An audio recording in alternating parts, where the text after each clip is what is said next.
Alors là, nous sommes sur l'exercice 2. Donc on a une fonction, on a sa courbe CF qui représente une fonction, et on doit compléter ce tableau-là. Alors, par exemple, ici, on nous dit que 4 a pour image moins 2. Alors, il faut trouver une écriture qui traduit ceci. Donc, 4 a pour image moins 2. Donc, ça veut dire que moins 2 est l'image, et moins 2, c'est Y. Donc, 4 a pour image moins 2 va s'écrire. Alors, on va s'écrire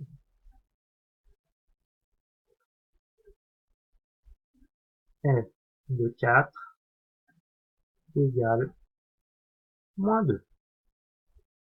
Alors, ça veut dire quoi? Ça veut dire qu'il existe donc un point. Alors, ce point, on va le nommer A, dont l'abscisse c'est x est égal à 4, dont l'ordonnée c'est y est égal à moins 2, et ce point-là, il appartient à la courbe CF, la courbe de notre fonction. Alors maintenant, pour le deuxième exercice, là on nous donne l'écriture.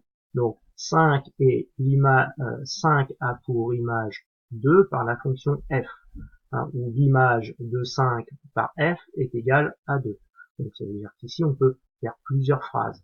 Donc ici, je vais tout simplement dire que l'image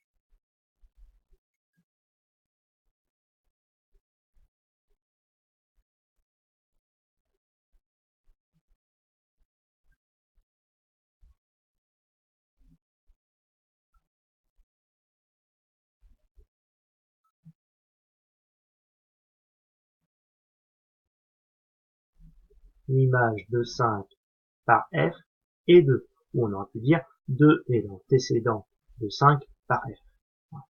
Voilà. Donc ici, dans le troisième exercice, on nous donne un point. Donc on nous donne un point dont l'abscisse c'est l'abscisse du point A, et ici on a l'ordonnée du point A, qui se nomme YA. Donc ici, ça veut dire que si on prend donc l'image de moins 2 c'est bien x, donc ici moins 2 x, et ben on va retrouver forcément l'ordonnée du point A qui est 1. Donc 1. Donc ça veut dire quoi? Ça veut dire que je peux dire que 1 a pour antécédent moins 2, ou ou moins 2 a pour image 1 par f. Donc là je vais dire, allez, je vais changer. L'antécédent de 1 par f est moins 2.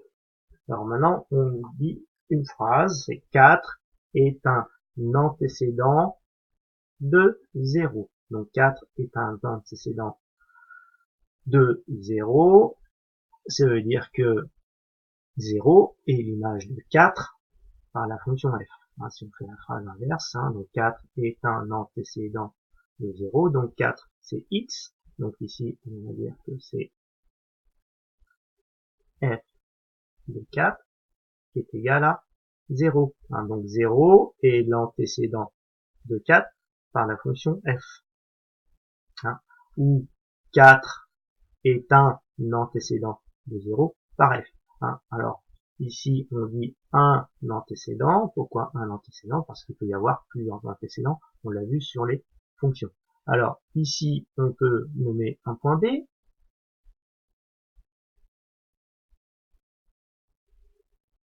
Donc, un point B qui aurait pour donc abscisse 4 et pour ordonnée 0. Donc, c'est bien un point qui appartient à la courbe de f.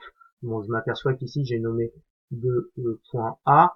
Donc ici, je vais le nommer A et je vais nommer C.